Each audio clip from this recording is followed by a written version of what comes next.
Olá pessoal, então esse é o nosso terceiro vídeo sobre distúrbios circulatórios e hoje a gente vai falar de hemorragia e introduzir a parte de edema, continuar na verdade, né, a parte de edema inflamatório que a gente disse no nosso outra aula, né, a gente vai começar a ver então um pouquinho mais profundo essa parte do edema, que foi errado aqui.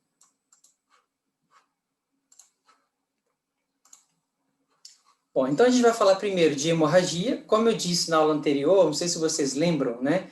Hemorragia é a saída de sangue de dentro do vaso para fora do vaso. Então, um dos motivos disso é quando eu tenho congestão e quando eu tenho hiperemia, onde o sangue ele vai dilatando, o vaso ele vai dilatando, chega uma hora que ele não aguenta mais, começa a extravasar plasma, extravasar leucócito, né, as células, mas chega uma hora que ele rompe. Quando o vaso rompe, eu tenho a saída de sangue de dentro do vaso para fora do vaso, a chamada hemorragia, que, por definição, é a saída de sangue de dentro do sistema cardiovascular para fora do sistema cardiovascular. Ela pode ser classificada como externa ou como interna, externa para fora do corpo e interna para dentro das cavidades ou para dentro do interstício, dentro dos tecidos, né? Então, nas cavidades, pode ser cavidade torácica, cavidade abdominal, pode ser crânio, pode ser pélvica, certo? E interstício são os tecidos. O sufixo ragia significa que está saindo sangue de algum local. Então, no caso do estômago, eu vou usar gastrorragia, hemorragia no estômago. No caso do útero, metrorragia, vem de endométrio, que significa sangue, né, saindo do estômago. E as hemorragias intensas são chamadas de diátese. Então, se você falar que o animal tem diátese, significa que ele está sangrando de maneira intensa, generalizada, em muitos vasos, né, que é sempre muito problemática. Então, aqui é um exemplo de uma hemorragia externa. O animal ele tem uma hemorragia peniana, né, que tem que ser investigada se é do pênis mesmo, ou se é da uretra e da bexiga, mas o fato é que você está vendo que essa hemorragia está saindo para fora do corpo, então ela é externa. Isso é muito melhor, né, apesar da preocupação, isso é muito melhor porque você está vendo o que está acontecendo.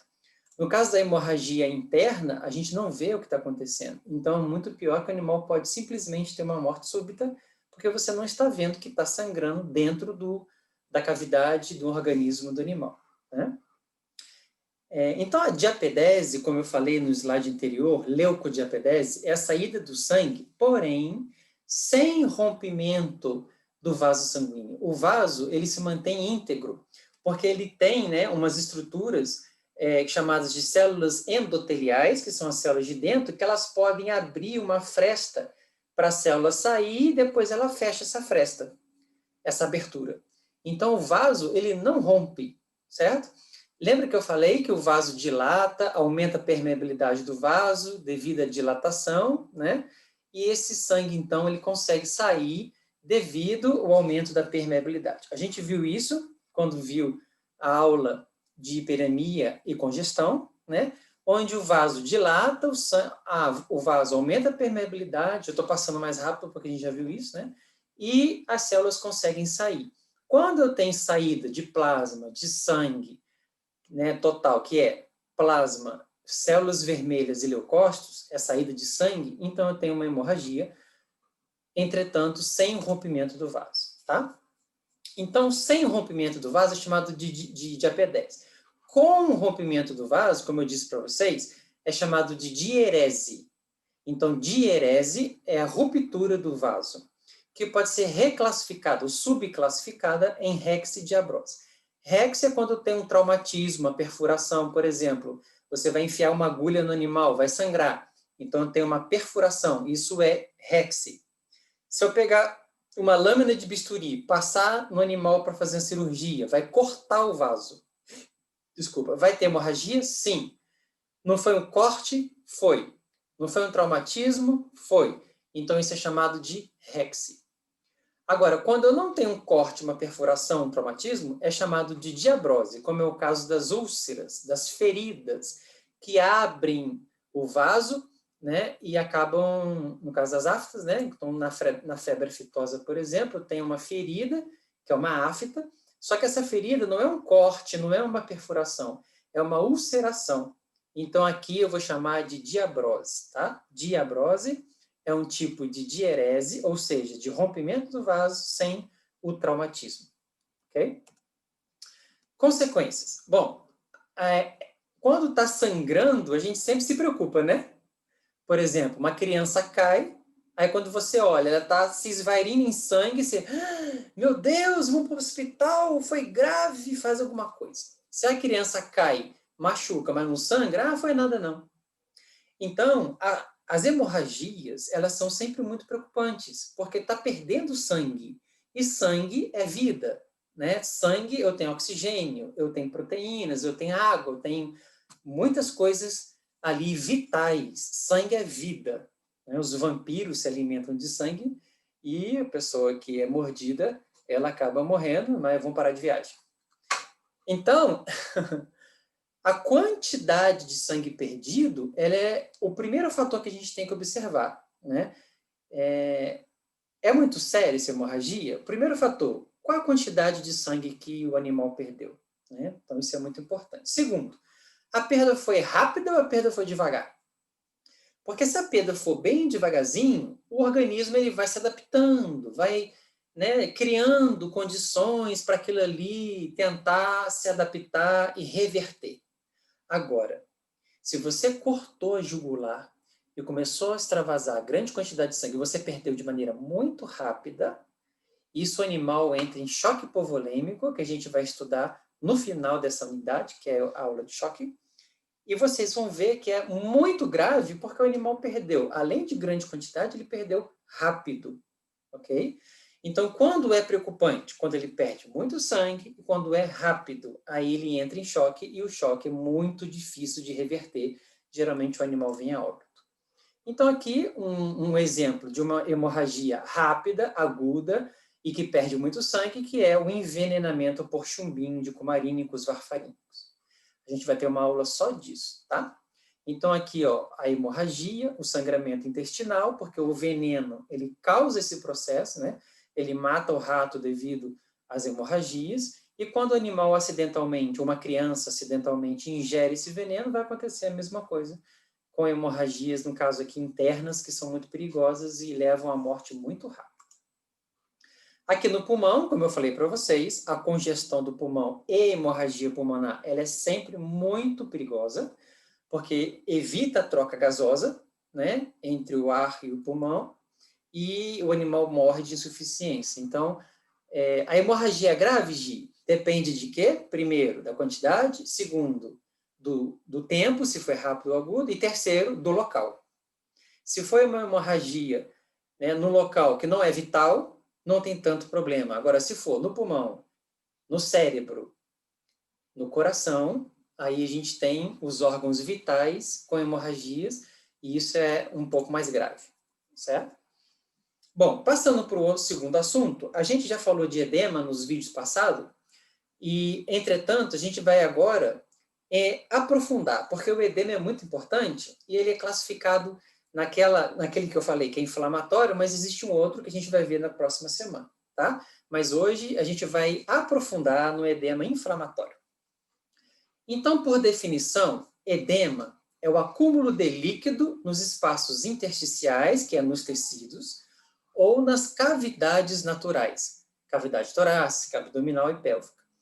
Então, os líquidos corpóreos, né, ele tem uma natureza que é basicamente formada de água, porém ele tem sais, proteínas, e no caso do plasma ele vai ter uma infinidade de substâncias, hormônios, vitaminas, minerais e assim vai, né?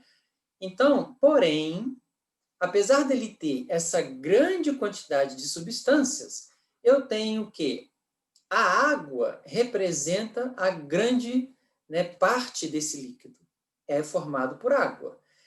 O problema da água é que quando ela acumula, ela pode levar a alterações muito graves, dependendo do local onde ela se acumula. A gente vai falar isso, tá? O aspecto macroscópico do edema é o aumento de volume. Porém, se você cortar esse aumento de volume, você vai ver que existe um tecido gelatinoso, que pode ser translúcido, transparente, de coloração citrino, amarelo, né? Ou pode ser vermelho, tá? Não coloquei aqui, mas anotem aí, porque ficou faltando. Pode ser um tecido gelatinoso amarelo, ou pode ser um tecido gelatinoso vermelho, porém sempre translúcido. Parece uma gelatina mesmo. A gente brinca, né? Mas é só para vocês lembrarem que o edema é uma gelatina que pode ser de sabor abacaxi ou pode ser de sabor morango, mas é uma gelatina e vocês vão ver nas fotos que é uma gelatina mesmo. Microscopicamente aparece espaços teciduais distendidos, então você vai ver que aquele tecido está distendido e que no meio existe um líquido que se cora mais ou menos por uma coloração rosa, que é hematoxilina e eosina, e a gente vai ver, tá? Bom, quanto ao local, é isso que eu acabei de falar. Existem locais que, se acumula água, não tem tanto problema, como, por exemplo, a pata do animal. Se acumular água na pata do animal, o máximo que ele vai ter é uma manqueira. Pode doer, pode ser sensível, ele pode sentir, porém, não é risco de vida para esse animal. Tá? Entretanto, existem dois locais, que é o pulmão e o cérebro, onde esse líquido não pode, de jeito nenhum, acumular. O pulmão é meio óbvio, a gente já falou isso nas outras aulas. O que vai acontecer? O vaso vai dilatar, dilatar, dilatar, a parede do vaso vai ficar mais fina e, portanto, mais permeável, vai deixar passar as coisas, e a primeira coisa que passa é água, né? Que tem facilidade para passar. Então, essa água ela vai passar de dentro do vaso, vai dentro dos alvéolos pulmonares. Quando ele encharca os alvéolos pulmonares, a gente tem, então, o edema pulmonar, que vai impedir a troca gasosa entre o ar e o sangue, fazendo com que o animal tenha insuficiência respiratória. Se for um edema leve, a gente consegue reverter isso com medicação. Agora, se for um edema muito grave, nem com medicação a gente consegue.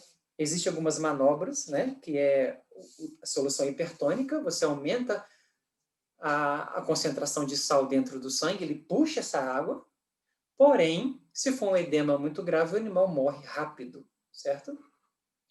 Outro local é o cérebro, porque o cérebro ele não pode ter água dentro dele, porque se ele tiver água, aumenta a pressão intracraniana, danificando as estruturas cerebrais, né?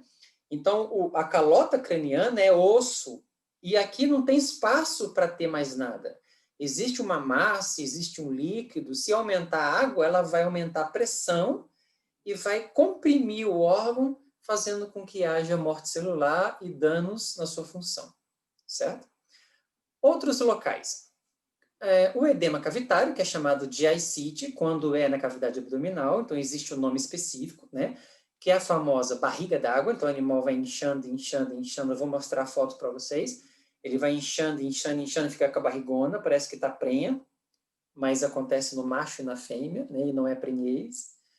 E quando acontece no tórax, é chamado de hidrotórax, tá? Então, ascite, quando é na cavidade abdominal, e hidrotórax, quando é na cavidade torácica. Pode ser subcutâneo, que é o mais comum, né? A gente olha para o animal, eita, tá inchado, subcutâneo. E pode ser generalizado no corpo inteiro, o animal vira, né, uma bola de água, que é chamado de anasarca ou hidropsia, ok? Como eu falei para vocês, o edema ele é classificado como inflamatório e não inflamatório. Esse aqui nós já vimos, né? Então a gente vai só aprofundar mais um pouquinho sobre o aspecto macro e micro, tá? E o não inflamatório, ele é um pouquinho mais complicado, então a gente vai ver na semana que vem, ok? Porém, as consequências vão ser a mesma. Qual vai ser a consequência, professora? Edema sempre tem a mesma consequência. Acúmulo de líquido nos tecidos, no interstício, nas cavidades, no pulmão, no coração, no cérebro, né, que é problema, a consequência é a mesma. O que vai mudar que ele é classificado como inflamatório e não inflamatório? O que vai mudar é a etiologia, ou seja, a causa. A causa desse edema, ele pode ser diferente, porém, a consequência é a mesma. Qual é a consequência? Acúmulo de líquidos. Tá bom? Bom, Então, nós já dissemos, e eu vou aqui repetir, a patogenia do edema inflamatório. O que acontece? No processo inflamatório, eu tenho a presença de um antígeno, esse antígeno vai liberar mediadores químicos pelos próprios leucócitos, fazendo com que haja a dilatação do vaso, né? A hiperemia, então aumenta a quantidade de sangue. Essa dilatação do vaso aumenta a permeabilidade vascular, fazendo com que eu tenha, então, a saída de água de dentro do vaso para fora do vaso. Aqui está bem resumido, porque eu já expliquei isso no outro vídeo e a gente está só aprofundando, ok? Pode acontecer com alergias, com infecções, né, generalizadas, que são chamadas septicemias. Pode acontecer ainda por aumento da pressão sanguínea, na congestão, nos problemas de coração, como eu já disse, que é a insuficiência cardíaca, e nas lesões renais, que esse aqui é assunto para a semana que vem. Bom, macroscopicamente, o que o animal apresenta? Aumento de volume. Então, o edema é vulgarmente chamado de inchaço, que é um dos 4 pontos cardeais do processo inflamatório, né? Não repare minha unha que quebrou, ó. Lembra calor, rubor, dor, perda da função? Calor, rubor, dor, perda da função e o inchaço. O inchaço é o edema, tá? Então aqui você percebe o olho do animal normal, o outro olho está inchado, ele não consegue nem abrir. Aqui o lábio de um lado normal e um lábio bem grosso. Esse animal ele tinha edema facial devido à picada de cobra. Vocês estão vendo sanguezinhos correndo aqui? O animal foi picado aqui no focinho e esse aqui também foi picado. Esses dois animais é do mesmo sítio e isso aí, eles foram atendidos lá em Uberaba, quando eu trabalhava lá. E aí apareceu uma cobra peçonhenta. Os dois animais foram atacar a cobra e isso é muito natural que aconteça. O animal vai cheirar a cobra, o animal vai abocanhar a cobra e a cobra é bem mais ágil que o animal e vai, puf, dar uma mordida, uma picada no focinho, tá? Então, o que acontece? A picada da cobra é um veneno. O veneno é o antígeno, que é uma toxina. Esse antígeno vai liberar mediadores químicos, que são substâncias vasodilatadoras.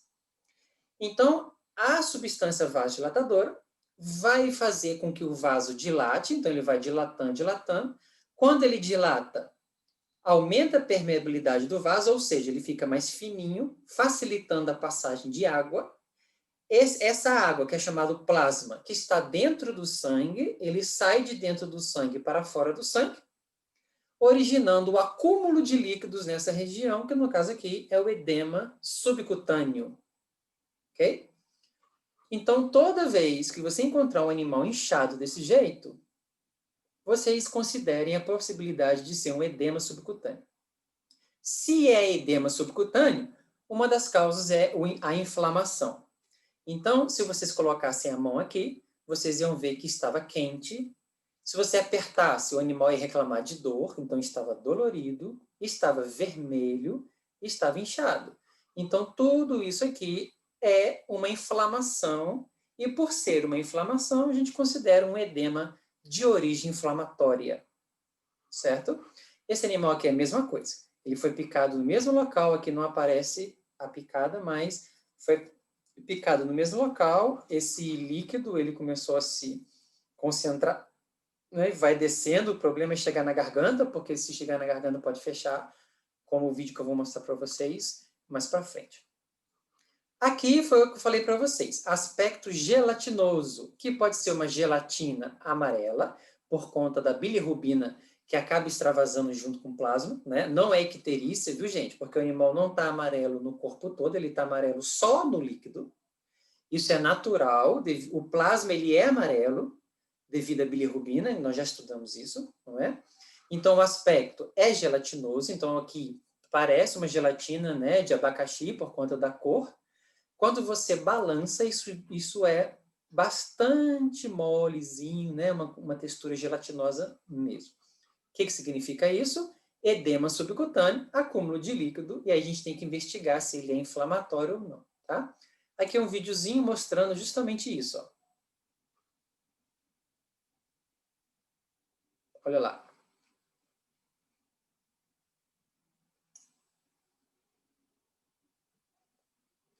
certo? Vou passar de novo. O que esse vídeo mostra? A consistência gelatinosa desse líquido. Aqui, por que ele está mais vermelho e aqui está mais amarelo? Porque aqui, além de plasma, extravasou um pouquinho de hemácia. E aí eu vou ter esse líquido avermelhado, tá? Aqui extravasou somente plasma. E então ele fica amarelado. Aqui, além do plasma, extravasou hemácia e fica mais vermelho. Mas o aspecto é o mesmo, é o aspecto de gelatina.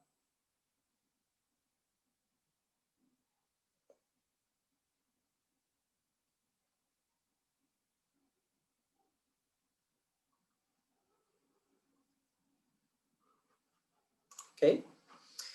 Bom, uma das regiões que não pode ter edema de jeito nenhum, além do pulmão e do cérebro, é a região da glote em si ou a região periglote, tá?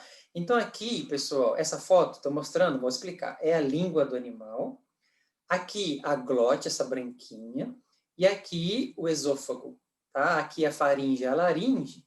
E o que vocês estão percebendo? Um aumento de volume de coloração bem escura, né? Então tem aqui um processo inflamatório grave, porque esse animal aqui, ele comeu uma lagartinha de fogo. Sabe aquela lagartinha de fogo? Ele engoliu uma lagartinha de fogo. Quando a lagartinha de fogo bateu nessa região aqui, ela liberou o veneno, a toxina, e houve então uma reação inflamatória intensa com a liberação maciça de mediadores químicos que fizeram a vasodilatação muito vigorosa dos vasos, aumentou a quantidade de sangue, estão vendo? Aqui tem necrose, por isso que está escuro, né? E porque a toxina ela é necrosante também. E aí, o que aconteceu? Esse inchaço, que é o edema periglote, obstruiu a passagem de ar e o animal teve uma asfixia. Esse animal morreu por asfixia devido a ter engolido essa lagartinha de fogo. Eu acho que eles até colocou para fora, mas foi suficiente para poder ocorrer esse processo, tá? Então, o edema de glote, ele é muito perigoso e esse animal aqui quase morreu de edema de glote, só que no caso dele, ele engoliu uma abelha. No caso da abelha, é menos grave, né? Houve a picada da abelha na garganta, porque ele engoliu, e essa região da faringe e da laringe, houve um edema, eu já mostrei esse vídeo para vocês, mas eu vou repetir porque agora a gente está falando de edema, olha lá. Olha o edema aqui na garganta. O animal não consegue nem engolir a saliva não consegue passar, porque está fechada a passagem. E por isso ele fica salivando desse jeito. Olha essa região aqui, ó, todinha, e aí ele vai ter cianose. E olha aqui o edema que eu não mostrei para vocês. Aqui tem uma bolha de água. Né? Eu vou passar o vídeo de novo, vocês reparem que aqui tem uma bolha de água. Essa bolha de água nada mais é do que o edema que fechou a região da garganta e esse animalzinho quase morreu, teve que tomar os remédios nas pressas, né? Então ele estava com insuficiência respiratória, isso aqui já tinha dado remédio, já estava melhor, mas ele chegou quase morrendo mesmo e estava tão fechado que nem a saliva passava. Eu vou abrir aqui o lábio, vocês vão ver a bolha. Olha lá, uma bolha aqui, ó. Certo? Isso é o edema, que é o acúmulo de líquido. Inflamatório.